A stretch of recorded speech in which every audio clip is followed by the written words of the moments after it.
divided by 2. And this is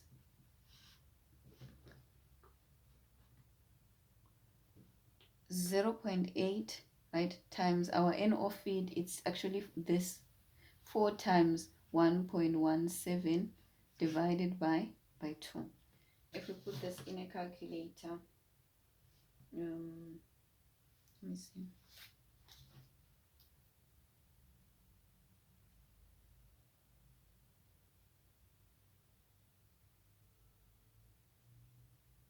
If we put this in a calculator, we'll get that our E2 is equals to approximately 1.872 kilomole per hour, right, reactant.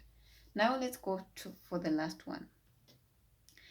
We need to determine how much of this was made.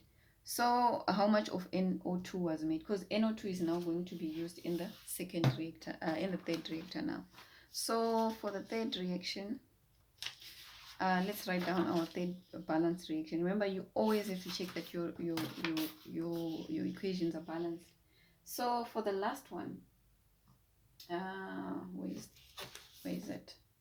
Oh, the one that says NO gas. So it's a 4NO2, right, plus 2H2O plus O. Are they adding O2 here? Yes, plus O2 to give us 4HNO3. Okay. So how much nitrogen oxide did we get from the second reaction, right? So NO2 made here is equals to 2 times extent 2, right, which is just 2 times 1.872, right, kilomole per hour. And they tell us that this will now act as our feed to reaction number 3, and 80% of this is going to react. According to our balanced equation, conversion, right, is the same as 4 times extent number 3 of NO2, right, feed to reactor number 3 should be equal to 0.8. Okay, so this will then mean that E3 is equals to 0.8 times NNO2 feed in reactor number 3 divided by 4. This will be 0.8. Our N feed is that 2 times 1.873 that we just calculated before. Let me just check. 872 divided by 4. If you put this in a calculator and divide by 4, you will get that your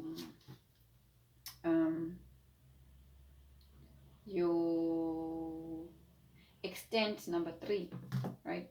Your extent number 3 is equals to 0.74488, right, kilomole per hour reactant.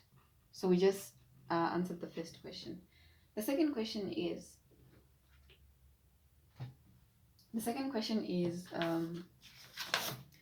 calculate if there is enough water in stream number 4 to be used at reactor 3 if stream 3 contains 50 kilomole of NO2. Okay, 50 more per hour of NO2. Okay, so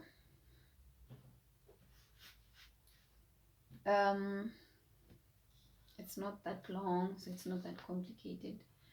So they want us to calculate if we have enough water in stream number 4, right? Water, this is the water coming from reactor number 1. We're still using that idea that that idea of 80% conversion throughout, right? That's why the question doesn't have so many marks. We're using the idea that they gave us in the first place. So we know that how much water was made in reactor 1. So reaction 1, right, we have water made, right? It's equals to just 6 times extent 1. And this is the same as 6 times 1.17, right? Kilomole per hour. You get 7.02 kilomole per hour. Okay.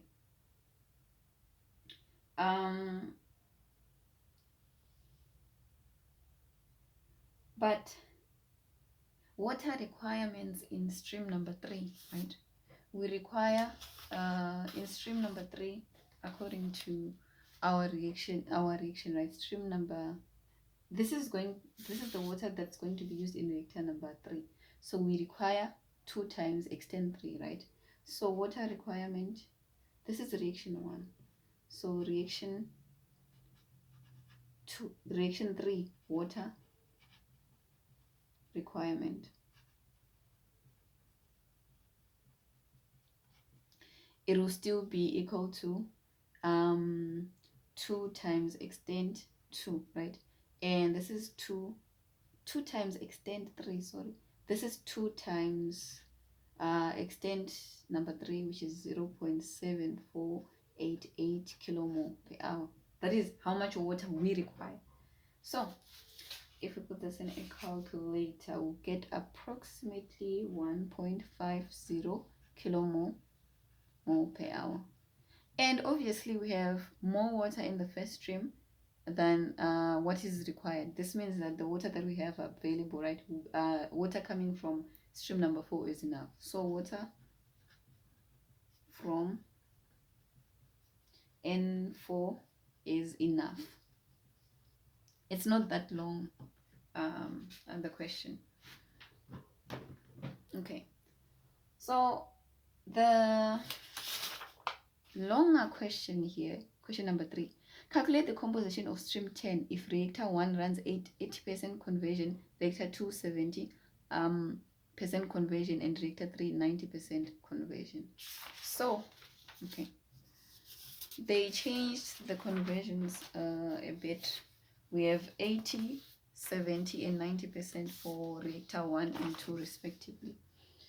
Okay, so this is how we want to know what is in stream number 10. Stream 10. First of all, they tell us that all the oxygen that is fed in this process is in stoichiometric proportion. So we know that N, right, O2 in stream number 10 is equals to 0. All of it is used up. Now we have to calculate how much NH3 is left, and so forth. So they told us that what is it? For reaction 1, reactor 1, there is 80% conversion, which means that we calculated that our we have 5.88 kilomole per hour of NH3, right? So our 80%, which is 4.68, right, kilomole per hour is used, which is the used up, right? It's 4 times extent 1 if you calculate this. This means that how much do we have that is left, right? It will be NO left, NH3 left, right?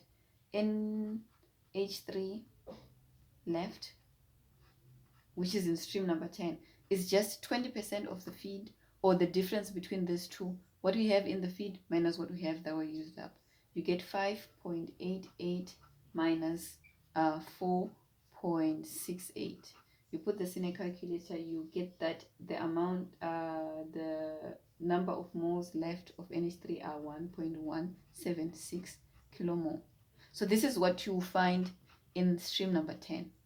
And then the second one, if we take that, because they tell us that for reaction 2, we now have 70% conversion. So if our E1, remember, it didn't change, it's still 1.17 kilomole per hour. We now need to determine how much NO2 was made. So according to reaction number 2, which is this is not the paper that I was working on.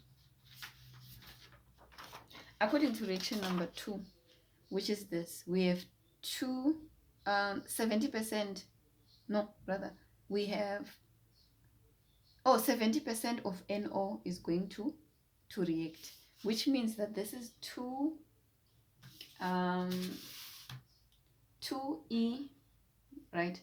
2 over NO fed. And how much NO did we make? We made 4 times E1. So it's 4 times 1.17 should be equal to 0.7.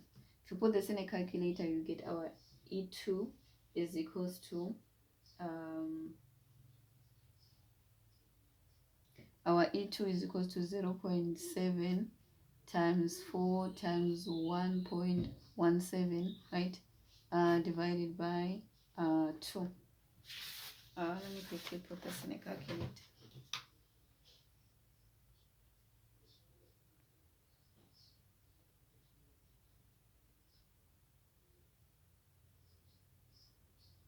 Okay, the calculator kind of acts up when I need it the most. But, okay, so it's 0.7 times 4 times 1.17, right? Divided by 2. We get that our extent 2 now is 1.638 kilomole per hour made. Okay, so now how much, according to this reaction, how much NO2 is made? It's just 2 times, so NO2 made from reaction number 2, because that's what we need to proceed with reaction number 3, is equals to 2 times E2, which is 2 times this number that we just got, multiply that by 2, we get 3.276 kilomole, right? Made. Okay. So,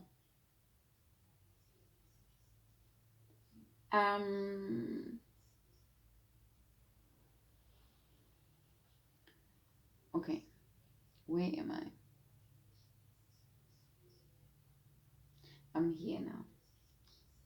So, how much NO2 reacted? We have, so in reaction 3, they told us that 90% of this, right, 0.9 of this reacted, which is 0.9 times 3.276, meaning that 2.9484 kilomole per hour, right, reacted. Okay, so how much of it was left? So NO2 reacted. Let's now calculate how much we have left. So NO2 left is equals to the feed of NO2, which was 3.276 minus how much reacted, 2.9484, and we put this in a calculator. The difference will be 0.3276 kilomole left. So this is the second one that's left, and we did calculate this, how much of this is left. So we have O2, NO2. Now let's go to NO. NO left, they told us that 70% of NO reacted, right? Which means that 30% of the feed did not react. So 0.3 of what feed? How much NO was made here? It's this. This is how much NO was made. 4.86. 4.68, right? Put this in a calculator, we get that 1.404 kilomole per hour was left. This is what we have in the exit stream. So this is the third one. We just calculated O2, NO2. What didn't we calculate? We didn't calculate NH3. So NH3 in this made the NH3 that we're going to find in the product stream. NH3 is just a product, and it's 4 times extent 3. What is extent 1, right? I mean, what is extent 3 in this case? Here's how we would know, because what is it? According to this reaction, according to which reaction am I looking for again? Yes, this one. If 4 times extent 1 reacted, 4 times extent 1 of if 4 times extent 1 of NO2 were reacted, then 4 times extent 3, 4 times extent 3 of NO2 reacted, 4 times extent 3 of HNO3 made. So the same amount of NO2 that reacted is the same amount of HNO3 that was made, which means that it will be 4 times extent 1, or what we already calculated, is 2.9484 kilomole per hour. And our water NH2O will be 0. So we just calculated everything. Now, which industry is the Oswald's process mainly used? If you still remember, for those that did matric, this was the fertilizer manufacturing industry. And which process can be used to produce NH3? We can use what is called the Haber process. So I'm going to end here and make another video on 2 more questions that are left, and then we wrap up this part.